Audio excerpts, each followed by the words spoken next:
Good morning. आज हम लोग पढ़ेंगे जापान के बारे में। जापान क्या है, जापान का अर्थव्यवस्था कैसा है, जापान के व्यक्ति क्या करते हैं और जापानी जो है कैसे अपने आप को द्वितीय विश्व युद्ध से उबारा और अभी दुनिया के अग्रगणी देशों में, विकसित देशों में अपने आप को रखता है। सबसे पहले जापान का पुराना नाम निप्पन है। क्वेश्चन भी आता है कि जापान का पुराना नाम क्या है। निप्पन है। ये जो है चारों तरफ से समंदर से घिरा हुआ है। इसमें लगभग 3900 द्वीप हैं और ये द्वीपों का समूह ही है जो कि जापान है। ये इसके जो है पश्चिम में, इसके पूरब में तो प्रशांत महासागर है, पश्चिम में इसके जैसा कि नक्शे में दिखाई दे रहा है, इसके पश्चिम में जो है चाइना है, तो जो कि चाइना सी से ये दोनों अलग होता है। और इसके और नीचे आते हैं दक्षिण साइड में, थोड़ा सा दक्षिण में, तो उत्तरी कोरिया और दक्षिणी कोरिया जो है इसके पड़ोसी देश में से है। और उत्तरी कोरिया दक्षिण कोरिया जो है जापान सागर से ये अलग होता है।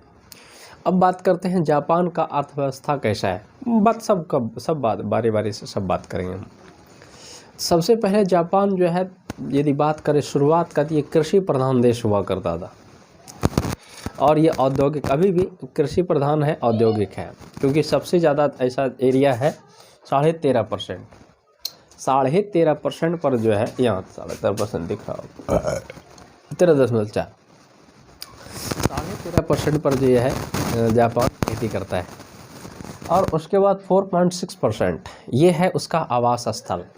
मतलब इतने सा में लगभग जो है यहाँ के जनसंख्या निवास करते हैं। बात करते हैं जनसंख्या का, 12.5 करोड़। तो क्या खा लिए हम।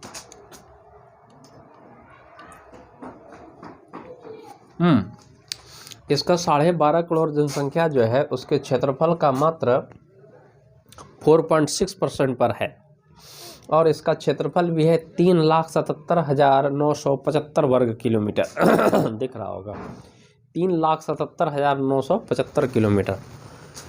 और उसके बाद है इसका क्षेत्रफल, मैंने बता दिया। इसका धर्म इसका धर्म जो है, अभी तो यहाँ पर जो है सबसे ज़्यादा जो है बौद्ध रहते हैं, 94%। यहाँ के पॉपुलेशन जो है बौद्ध धर्म को अपनाए हुआ है। लेकिन इसके पहले जब यूरोपीय वहाँ आए तो ईसाई धर्म का भी प्रचार हुआ था। वहाँ के कुछ व्यक्ति ईसाई धर्म में भी विश्वास रखते हैं और भी बहुत सारे छोटे छोटे जनसंख्या में जो है धर्म है। उसके बाद करते हैं सबसे ऊंचा पर्वत। सबसे ऊंचा पर्वत जापान का है माउंट फ्यूजी। माउंट फ्यूजी, इसका ऊंचाई 3,776 मीटर का है, 3,776 मीटर का। अब जो है संवैधानिक राजतंत्र है यहाँ पर। कहने का मतलब है कि यहाँ पर राजा का ही शासन है, लेकिन यहाँ संविधान है। और यहाँ प्रधानमंत्री सर्वे सर्वा होता है, हमारे देश में भी होता है, हमारा देश में। और यहाँ सबसे सुशी, ये क्या चीज़ है, एक बात मैं बता दूं, समंदर से घिरा हुआ ये जापान मछली में पूरा इंटरेस्ट रखता है। इसका यहाँ पर जो है सबसे अच्छा है सुशी, ये मछली पाया जाता है, ये प्रोटीन से भरपूर होता है। और इसका निर्यात भी जो है विश्व के अन्य जो देशों में जो है किया जाता है।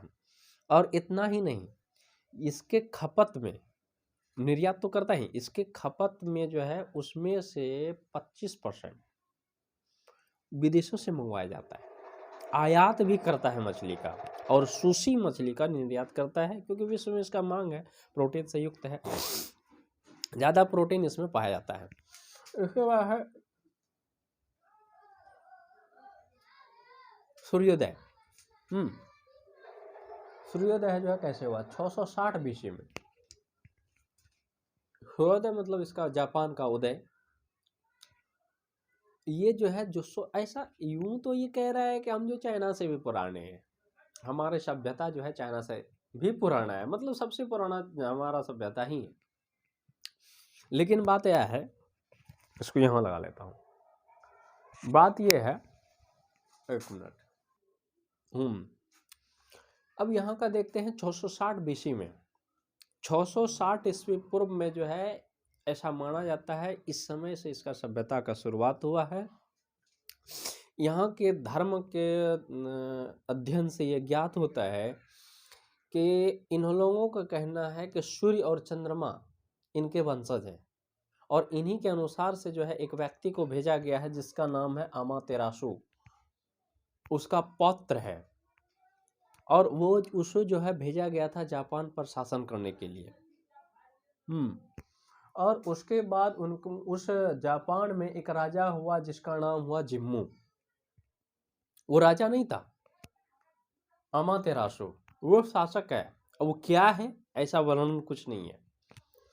राजा, पहला राजा वहाँ का हुआ जिम्मू, जो कि कहला रहा है। जिम्मू जो है, जब वहाँ पर जिम्मू का राजा बनना हुआ, वहाँ के सारे व्यक्ति जो है जिम्मू को जो है राजा के रूप में स्वीकार किया। और राजवंश जो है यामातो राजवंश को जो है ये व्यक्ति थे जिसका नाम था जिम्मू। उसके बाद जापान ठीक ढंग से आगे बढ़ रहा है, कहीं कोई दिक्कत नहीं है। राजा का शासन है, जिम्मू का वंशज है, आगे बढ़ रहा है।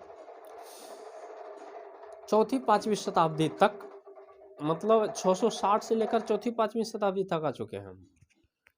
चौथी पांचवी शताब्दी तक क्या हुआ कि इस समय तक वहाँ का रहन सहन खान पान धीरे धीरे जो है समृद्धि की ओर आगे बढ़ने लगा, यानी कि विकास की ओर आगे बढ़ने लगा है। और सब देश के साथ जो है मेल मिलाप है, कोई दिक्कत नहीं है। वस्तु विनिमय प्रणाली तो उस समय हुआ करता था, हर जगह जो है वस्तु विनिमय प्रणाली ये लोग करते हैं और अपना जो है जीवन यापन करते हैं। एक समय बाद और एक बात ध्यान रखना है, पड़ोसी देश जो है अच्छे भी होते हैं और ख़राब भी होते हैं, उनसे रिश्ता मधुर हो भी सकता है और नहीं भी हो सकता है। तो इनका पड़ोसी देश था चाइना, जैसा कि हम लोग जानते हैं। इनके साथ इनका रिश्ता जो है मधुर नहीं हो पाया। कब तक मधुर रहा? 9वीं शताब्दी तक। 9वीं शताब्दी के बाद कुछ जो है इनमें जो है मनमुटाव हो रहा था, फिर भी देश अपना प्रगति कर रहा है, आगे बढ़ रहा है। उसके बाद वहाँ फुजीवारा परिवार का जो है राजा बना और जो है देश आगे बढ़ा। उसके बाद जागीरदार, ये जागीरदार और डेम्यो क्या है? तो वहाँ जो है जापान में बहुत पहले जो है डेम्यो रहता था। और डेम्यो किसको बोलते हैं? जागीरदार का समूह। जागीरदार को ही बाद में नाम दे करके डेम्यो नाम दिया गया। और वो डेम्यो जो है अपना एक सैनिक रखा करता था। राजा अलग सैनिक रखता था, डेम्यो खुद का एक सैनिक रखता था जिसको समुराई बोला जाता है। समुराई वो जो मतलब जो है वो जो है सारा का सारा देखेगा, सारा का सारा देश में क्या हो रहा है, किस कबीले में क्या हो रहा है। ये तो कबीला है, पहले जापान में कबीला हुआ करता था। इसके बाद यहाँ पर जो है जागीरदार आया, जागीरदार से बन गया डेम्यो। अब जो है हम देखेंगे कि इसमें कैसे जापान जो है आगे बढ़ रहा है। हमने देख लिया, इसमें देखो भैया ये जापान है, जापान के ये चारों तरफ जो है ये सारे के सारे ये जो लिखा हुआ है ये इसका द्वीप है, जो कि मुख्य द्वीप है। जैसे होन्शु हो गया, शिकोकू हो गया, और क्यूशु हो गया, होकाइडो हो गया। ये तो जापान के द्वीप हैं, लेकिन ये जो है सबसे दक्षिणी छोर में है। जापान के सबसे दक्षिणी छोर में ये ओकिनावा इसका द्वीप है। ठीक है, हम अब आगे देखते हैं इसमें जो है ये जापान में आगे क्या होता है। हाँ भैया, तो इसके बाद हम देखते हैं कि जापानी जो है कैसे आगे बढ़ रहा है। जापान का कॉलिंग कोड हमारा 81 है। जापान का कॉलिंग कोड 81 है। मतलब जैसे इंडिया का कॉलिंग कोड क्या होता है 91 प्लस 91, उसी तरह जापान का है 81। अब वहाँ जो है समुराई है। समुराई क्या है? तो डेम्यो जो है समुराई को रख रहा है। समुराई सेना का संगठन है, और सेना का संगठन है तो युद्ध करना तो उसका काम है। तो समुराई क्या करता था कि राज दरबार में अपने महत्व को बढ़ाने के लिए या अपने जमींदार जागीरदार के सामने अपने महत्व को बढ़ाने के लिए, मतलब अपने में से जो है प्रतिद्वंदी एक दूसरे से प्रतिद्वंद करता था, कंपटीशन करता था। कि हम जो है ताकतवर हैं, हम जो है ताकतवर हैं। इससे क्या होता है जापान में कि सम्राट का जो है पद का मान घट जाता है। घटने से अब राजा तो सोच रहा है कि हमारा कंट्रोल तो छूटे जा रहा है, अब हम क्या करना है। तो इसमें से क्या हुआ कि जापान के सम्राट ने एक तरकीब निकाला। जापान के सम्राट ने जितने भी वहाँ थे समुराई, सारे में प्रतिद्वंद करवाया, मतलब युद्ध करवाया, एक दूसरे से भिड़ाया, युद्ध करवाया। उसमें से जो व्यक्ति जो है जीता, उसको जो है एक नया पद के नाम से, शोगुन के नाम से उसको जो है बुलाया गया। मतलब अब जो है शोगुन एक पद हो गया जो कि सेनापति कहलाएगा। प्रधान, सेनापति का प्रधान, सेना का प्रधान अर्थात सेनापति कहलाएगा। कौन? शोगुन। अब इसका मतलब है अब क्या हो रहा है जापान में एक सम्राट है और एक शोगुन है और उसके बाद सेना है। तो लेकिन अभी भी वही हो रहा है धीरे धीरे। अब तो सोचा कि शोगुन का यदि पद सृजित कर देते हैं, सम्राट जो है सम्राट के कंट्रोल में आ जाएगा हमारा सारा सेना और सारा जागीरदार। लेकिन ऐसा भी होने नहीं जा रहा है। हुआ यूँ कि समुराई में जो अब श्रेष्ठ है शोगुन, वो जो है अपना मनमानी फिर करने शुरू कर दिया। सम्राट का फिर जो है वैल्यू घट गया, लेकिन फिर भी पहले के मुकाबले ठीक ठाक चलता रहा, क्योंकि अब तो कबीले में जो मजबूत हो चुका है कोई व्यक्ति शोगुन, अब उससे जो है कोई भी जो है प्रतिद्वंद उतना नहीं होने लगा है। देश जो है समृद्धि के रास्ते पर आगे बढ़ने लगा है। और लेकिन उस सैनिक समुराई में एक आता था वर्ड हराकिरी। ये क्या चीज़ होता है? समुराई जो है जब भी कहीं युद्ध लड़ता था तो उसमें जो है जीतता था हारता तो बात की बात है, लेकिन यदि कोई व्यक्ति, यदि कोई सेना जो है यदि उसमें जो है हार रहा है तो वो जो है वो स्वतंत्र था आत्महत्या करने के लिए, खुद को ख़त्म करने के लिए। उसको कहते हैं हराकिरी, हरा ग्रीन हराकिरी। इससे क्या होता था उसका। और ये बात ना वहाँ के सेना में जो है स्वाभिमान की बातें होती थी, मतलब ये अच्छी बातें होती थी कि वहाँ शोगुन ने जो है हराकिरी कर लिया या फिर वहाँ की सेना ने, समुराई ने जो है हराकिरी कर लिया, स्वाभिमान की बात होती थी। अब जो है वहाँ पर शोगुन नियुक्त हो चुका है। कब नियुक्त हुआ है? तो 1192 ईस्वी में। 1192 में शोगुन को नियुक्ति हो चुकी है। और शोगुन, पहला शोगुन कौन बना है? मिनामोतो योरितोमो। मिनामोतो योरितोमो जो है पहला शोगुन बना है। कहाँ में? जापान में। अब तो मिनामोतो योरितोमो ये जो है शोगुन बन चुका है जापान का। कब? 1192 ईस्वी में। शोगुन का स्थापना होने से ना सिर्फ जापान में जो है शांति स्थापित हुआ, वरन जो है जापान के व्यक्ति, जापान देश जो है समृद्धि के रास्ते पर बहुत आगे निकल गया। उसके बाद आता है 16वीं शताब्दी। 16वीं शताब्दी में जो है मतलब इस तरह से शोगुन का स्थापना हो गया और शोगुन जो है उस समय फिर जो है वंशानुगत होने लगा।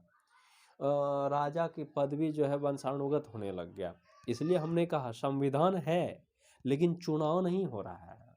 वंशानुगत पद जो है, राजकीय पद जितने भी हैं, प्रशासन के पद जितने भी हैं, सारे के सारे वंशानुगत होने लग गए। उसके बाद आता है 16वीं शताब्दी। और 16वीं शताब्दी में जो है शोगुन का परिवार बदल जा रहा है। वो क्या है? 16वीं शताब्दी में तोकुगावा परिवार का इस बार जो है शोगुन बना है। 16वीं शताब्दी आ चुका है ना, नहीं 1500 के बाद, 1500 और 1600 के बीच का जो होगा वो 16वीं शताब्दी होगा। और इसमें जो है तोकुगावा परिवार का यदि शोगुन बना है तो ये बहुत अजीब सा नियम लगाया। और इसलिए भी हम कहते हैं कि जो है जापान का व्यक्ति, जापान देश जो है, जापान का जीडीपी जो है, जापान का रहन सहन जो है वो बहुत आगे निकला। कैसे? तो जापान का एक बात ये था उसमें से शोगुन का तोकुगावा परिवार का बगैर इजाज़त के शादी नहीं कर सकते हैं।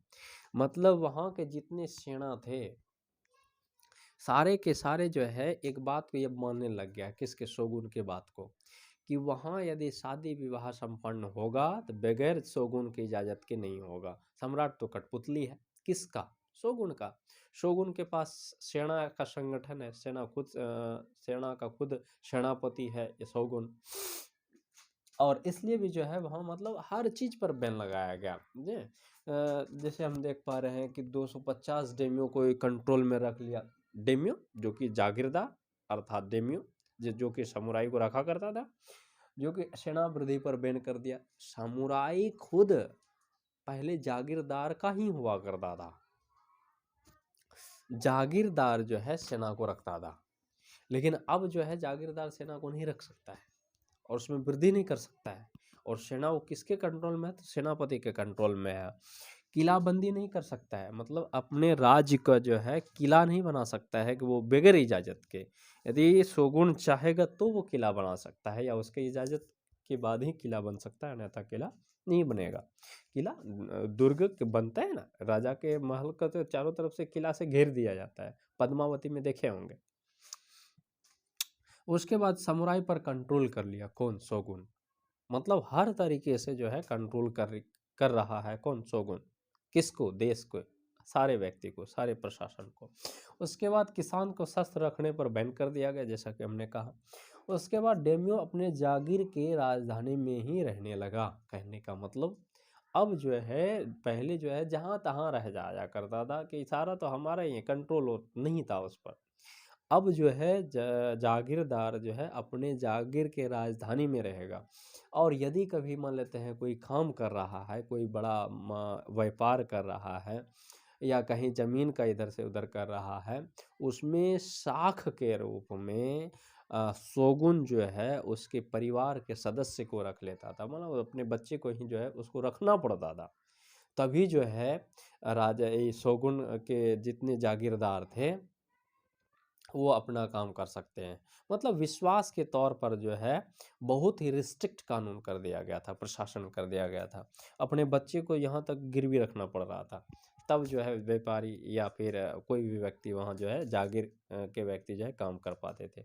उत्पादन के आधार पर भी भू राजस्व लिया जाने लगा और किसान लोग देने लगे, क्योंकि उत्पादन जितना हुआ भैया उसका जो है 1/4 1/5वां भाग जो है, इस तरह से कोई इसका फिक्स रेट नहीं है उस समय। उस समय जो है इसी के आधार पर जो है भू राजस्व उसका लिया जाने लगा।